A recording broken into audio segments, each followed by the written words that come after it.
Anything possible, but I'm not. Certain little fluky situations, you never gonna see me in them situations. Anyway, I'm gonna be somewhere where some real quick shit like yo, police at. Like nigga, I don't even stop it. If I'm by myself late night, I'm not going to no store unless the police at the store. Here you go. You got a rapper saying when he's by himself late at night, he's not going anywhere where he doesn't see any police at. Pay attention. I'm going to the stores where the police is backed in, sitting in the front. Yeah, I get out, pump gas, go in them tight stores. But just a store where it's just free lanes, nobody out there, no sir, not going in. And I'm ski mask, wherever, like, you ain't finna know this me. Now, granted, I think that's one of the most intelligent takes on life I've seen any of these rappers ever speak publicly. I mean, realistically, I know all these guys really roll the way 21 Savage is saying. But for him to come out and say this publicly, I think that's big. Now, is it hypocritical? Hell yeah.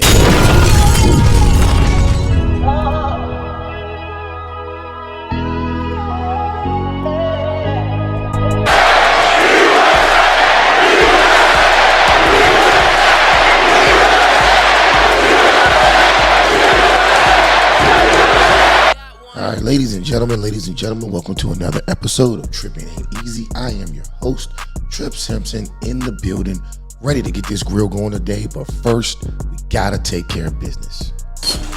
I know you're gonna look after family. what family you talking about, Ice? Fuck, I look invisible, nigga. That's right, I'm not invisible, so do me a favor. Hit that like button, hit that subscribe button, tap the notification bell, and select all. Now, ladies and gentlemen, recently, rapper 21 Savage was on an episode of DJ Academic's podcast, Off the Record. Now, I thought that this was a great interview. 21 Savage is a great interviewer, and I believe he's one of the smarter trap rappers that you're gonna have in this day and age. You can tell that this guy really is a somewhat cool guy. He's probably not really a street dude, and he's really all about his family and his kids. And you pretty much get that throughout the interview. Some of the most popular points that were brought up in this interview, in my opinion, were very interesting because they're contrary to everything that he actually raps about. Two things I want to talk about today was his take on Charleston White, and also his take on traveling alone. So, without wasting any more time, let's get to the videotape.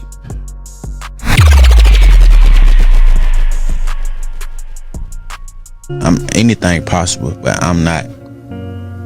Certain little fluky situations, you never gonna see me in them situations. Anyway, I'm gonna be somewhere where some real quick shit like yo, police at. Like nigga, I don't even stop it. If I'm by myself late night, I'm not going to no store unless the police at the store. Here you go. You got a rapper saying when he's by himself late at night, he's not going anywhere where he doesn't see any police at. Pay attention. I'm going to the stores where the police is backed in, sitting in the front. Yeah, I get out, pump gas, go in them tight stores. But just a store where it's just free lanes, nobody out there, no sir, not going in. And I'm ski mask, wherever, like, you ain't finna know this me. Now, granted, I think that's one of the most intelligent takes on life I've seen any of these rappers ever speak publicly. I mean, realistically, I know all these guys really roll the way 21 Savage is saying. But for him to come out and say this publicly, I think that's big. Now, is it hypocritical? Hell yeah. Especially for a genre of artists that typically talk against the police. You got your FUCK12 and not snitching, and you rolling with a stick and you ready to blast on anybody.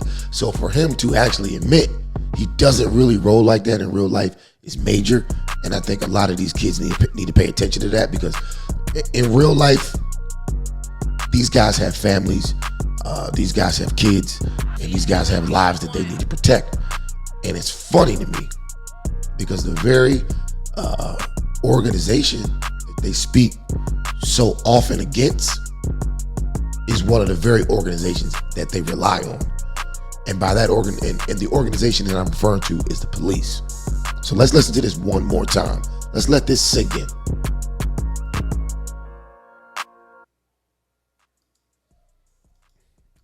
But I'm not. Certain little fluky situations, you never gonna see me in them situations. Anyway, I'm gonna be somewhere where So it's real hella, quick shit, like, hella yo, police at. Like, nigga, I don't even stop it. If I'm by myself late night, I'm not going to no store unless the police at the store. I'm going to the stores where the police is backed in, sitting in the front. Yeah, I get out, pump gas, go in them tight stores. But just a store where it's just free lanes, nobody out there, no sir, not. So once again, all that fuck 12 and all that shit, straight out the window. And he's going to go shop where he sees the police. Same police who y'all say we need to defund. But I digress. Now, the second clip I want to play from this interview is 21 Savage's take on Charleston White. Granted, he did say he agrees with a lot of the things that Charleston White has to say. And if anybody knows me, I agree with about 95% of the shit that Charleston White says. The nigga's on point. The stuff he says needs to be said. I enjoy the fact that he's putting these rappers on blast, and I hope he continues the great work. Now, back to 21 Savage. He was DJ Academics asked him about his thoughts on Charleston White, and here's what he had to say.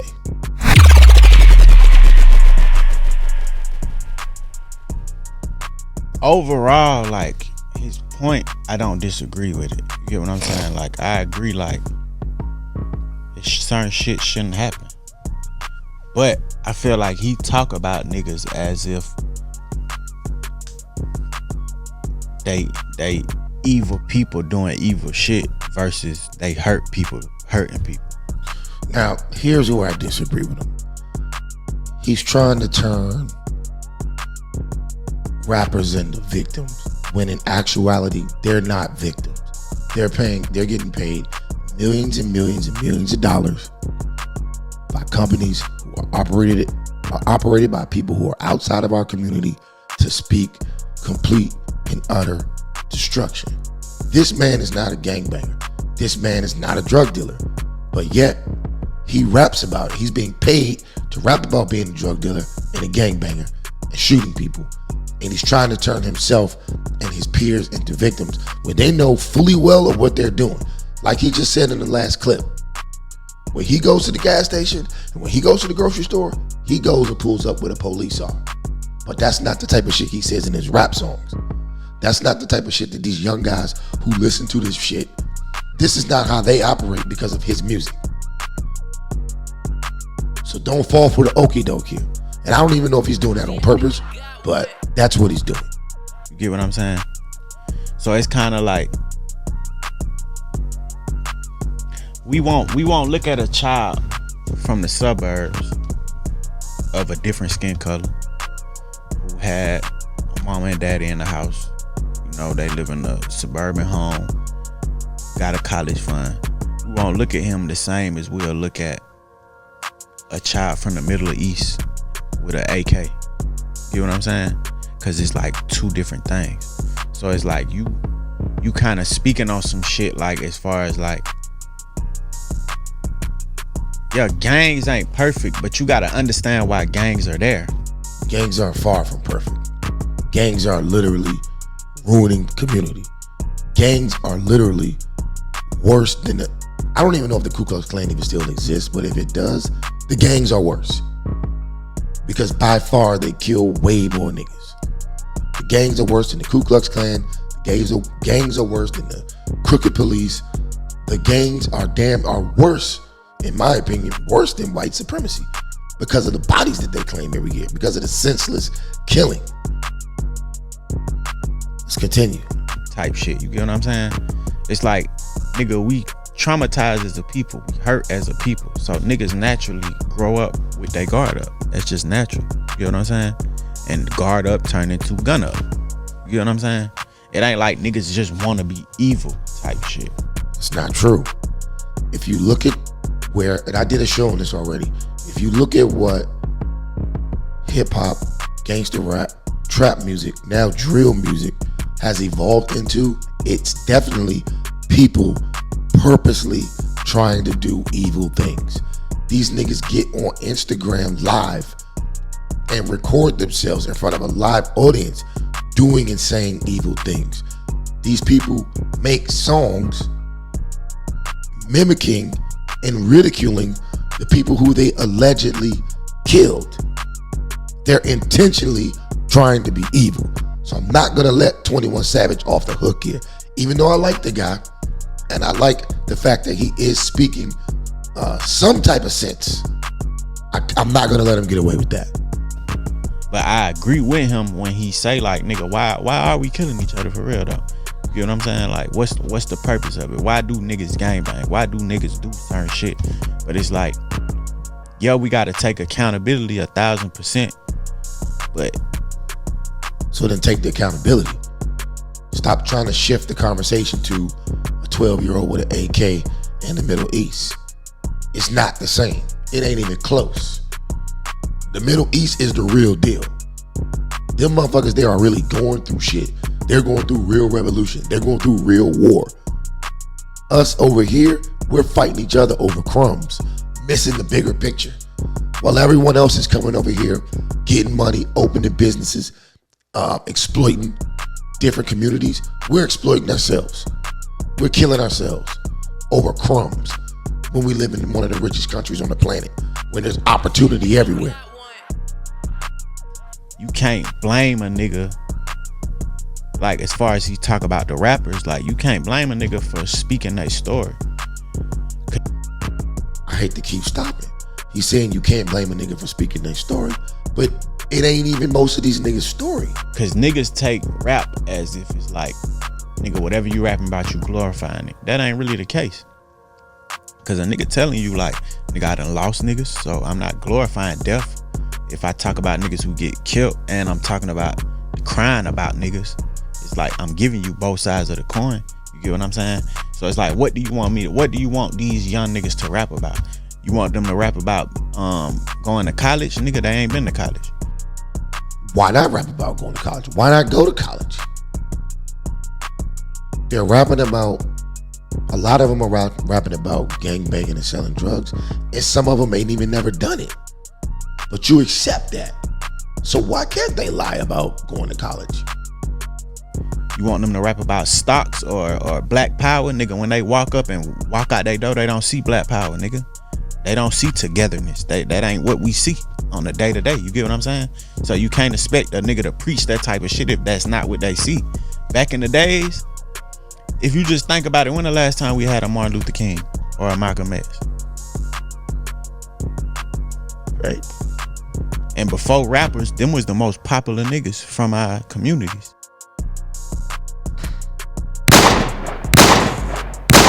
Point proven.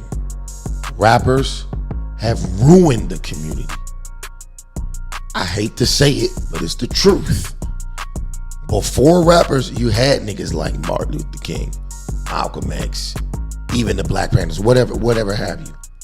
But now, these fucking rappers are speaking for us. These rappers are getting paid to lie to us about who to vote for and all this other shit. Lie to us about social issues. Tell us we need to defund the police, when in fact, these niggas rely on the police. They need the police to protect them from your ass.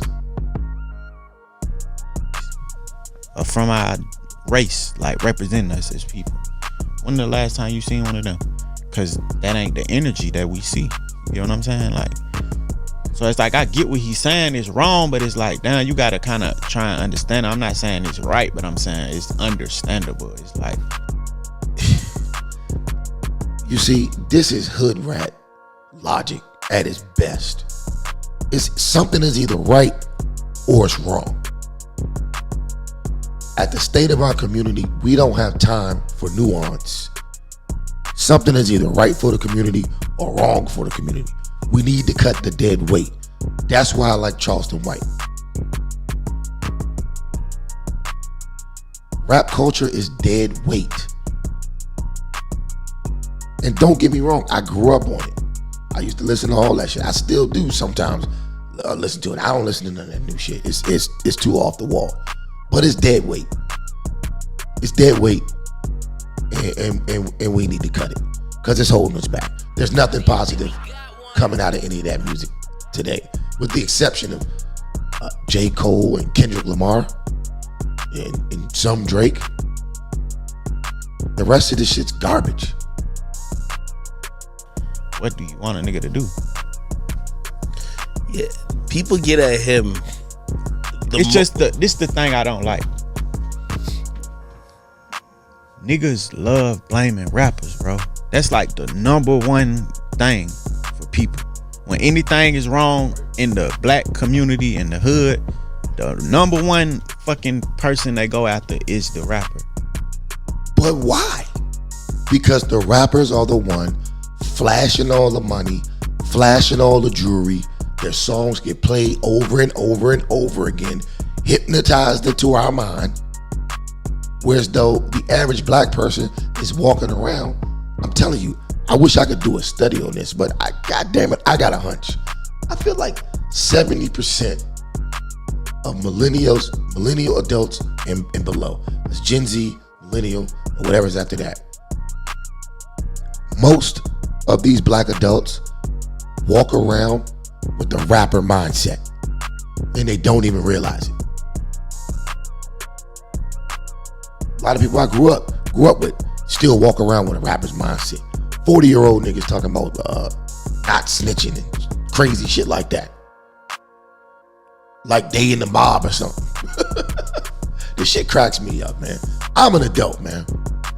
If you violate me, if you violate me in an illegal sense, I'm calling the cops on your dumb ass.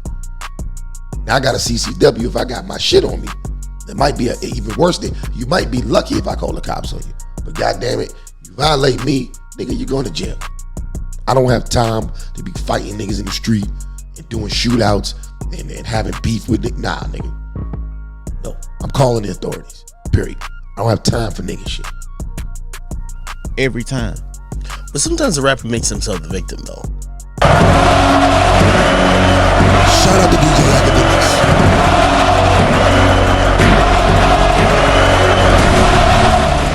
Let's go back. Great point.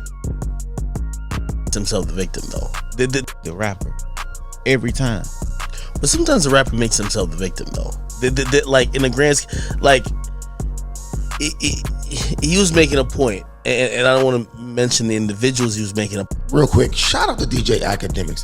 DJ Academics, love him or hate him, he's a very objective person. A lot of people just judge DJ Academics off hot takes. They might hear one little thing he say, and then everybody's mad at him and they start talking shit about him. But for real, DJ Academics has very great takes when it comes to certain topics and issues. He's a very objective person, and one thing I like about him, even when he gets into disagreements with people, he's willing to listen. For instance, when he got into it with Tariq Nasheed, he brought Tariq Nasheed to a show, let Tariq talk, and boom, they came to an agreement. He didn't bring him on the show and argue with him back and forth. Tariq made solid points, and DJ Academics, essentially agreed with him. So like I said, shout out to DJ Academics. He does a great job with being objective, and that's something that you really don't see too much in mainstream. A point about, but and I don't want to mention the individuals he was making a point about, but to extrapolate, he said, well, why are we so sad every time a rapper passes away, but there's a lot of people who ain't rappers who passing away and we don't care? And if in any of these situations, the person who died wasn't somebody famous, we lack compassion and we lack all this. We don't know him, right? I mean, that's like me expecting you to care about somebody you don't know nothing about. Fair enough. That is a good point. So he's basically saying, like, it's not like we complicit with it, because that's what he's saying. It's like, yo, y'all don't mind when somebody else die then nobody knows. I don't think it's like we don't mind. I think it's just like we don't pay as much attention to it because we don't know them. So, and that was a great counterpoint by 21 Savage.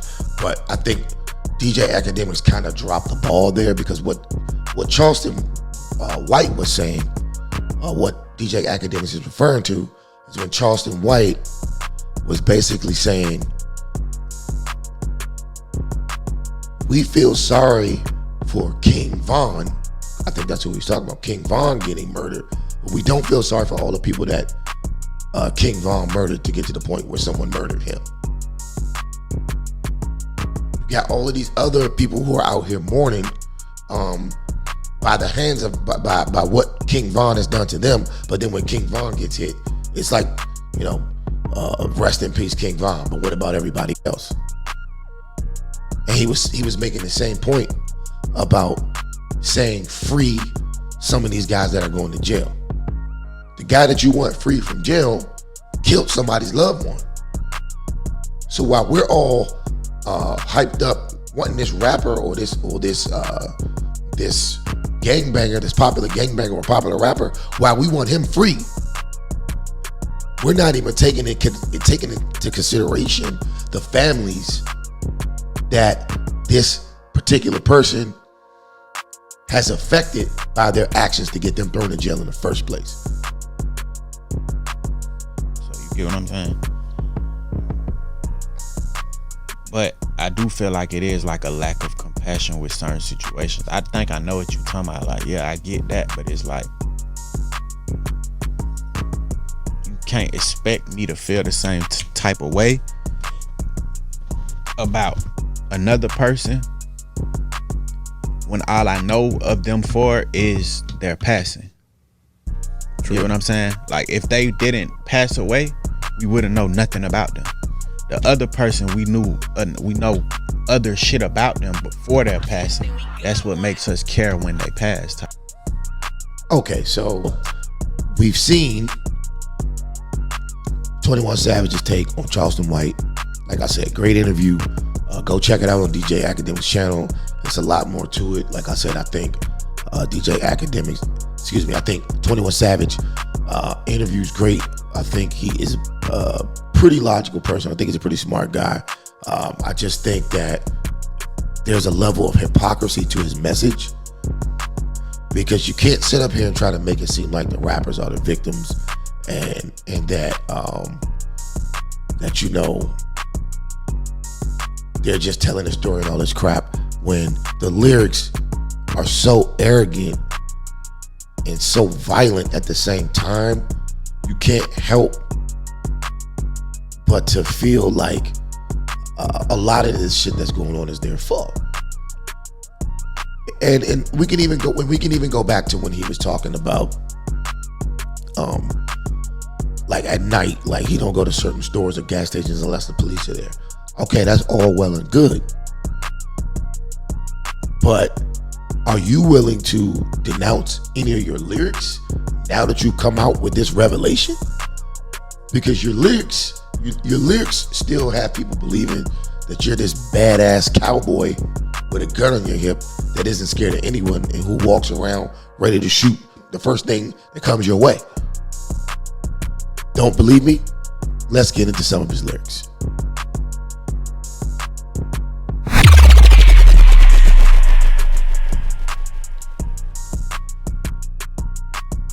I got 1, 2, 3, 4, 5, 6, 7, 8 shooters ready to gun you down. If I kill a nigga, right, who it might not have been wrong. I might have been defending myself. Here we go. Watch the hypocrisy. But I still gotta go pay for that.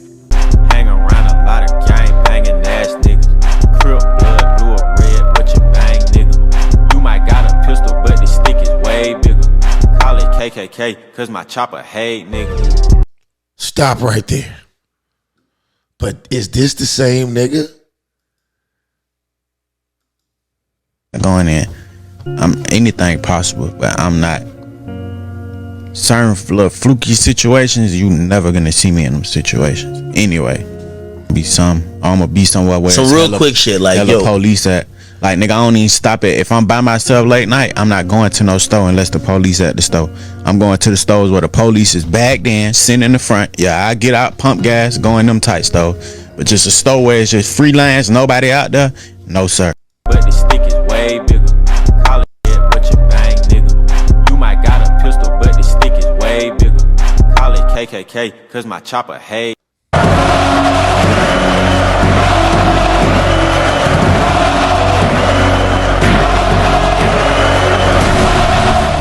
You can't make this shit up. You can't make this shit up. Let's go. Finna open up a morgue, got his damn beef. Chopper with the sword, Game of Thrones 223. Yeah, Kim Jong, yeah, big bomb. Wonder bread, man, make your bitch lit crumb. Bitch boy, I'm a mobster, shrimp and my pasta. Jamaican dun da da, hang round the shotters. One more time. One more time. In. And I'm ski mask, wherever, like, whatever. You ain't finna know this me in no store, period. Don Dada. I'm anything possible. I'm a mobster. Turn you into popster. Don Dada. But I'm not.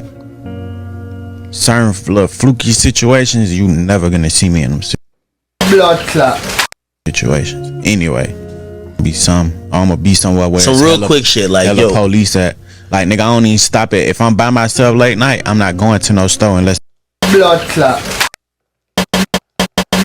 Blood clot. The police at the store.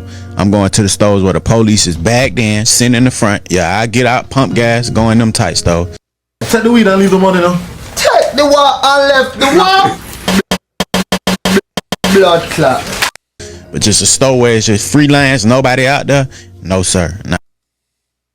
Let's continue these lyrics. 100 pounds of Calorifa, Call of Duty heat seeker, pull up on you in a Riga, when a loud nigga creeping. Real quick, fair use, fair use, fair use. I'm playing this video under the Fair Use Act. Scrape the bowl like grits. I pussy boy until you hit. Slaughter gang nigga, they with me and they will put you on a shirt. I slaughter gang nigga, I slaughter your daughter, then send her to church. Anything possible, but I'm not. Certain little fluky situations, you never gonna see me in them situations. Anyway. And I'm straight up out the gutter, I don't got no heart. Nigga, when they killed my brother, I had to go hard. Put that chopper in his face and then I bogart. Don't right in your bitch like O'Neal, dawg. I shoot like Reggie Mill, dawg. Chopper sting you like a eel, dawg. Yeah, yo bitch, she get jiggy with me. Keep that ciggy with me. Bitch, I'm Mad Max, you know I got Ziggy with me. Blood clot. So, ladies and gentlemen, as you can see, there's a big difference between how these guys are in real life and what they say on wax. And what I want you to take away from this is, keep in mind, yes, we're adults. We know that rap, hip hop is entertainment. But to the kids and to the youth, it's different. This is how they're living their lives. They hang on to every word of what these guys say. So when you see a 21 Savage doing an interview like this, like I said, I commend him for being humble. I commend him for saying the right things in the interview and not trying to come off as some fake gangster like a lot of these guys do. But at the same time, he needs to bear some responsibilities because his lyrics don't reflect who he is in real life. But what do I know? Hey, listen, if you agree, disagree, or indifferent, do me a favor, leave a comment in the comment section below. Also, don't forget to like the video, hit the subscribe button, smack the bell, and select all. For myself and the rest of the Trip It Ain't Easy Straight Talk No Chase team, we out of here. Peace. A lot of niggas that's hating on me. On the other hand, I got people that's waiting for me to drop that heat. Now sometimes you gotta bake it slowly, something like that cheese and macaroni. I'm the one and only.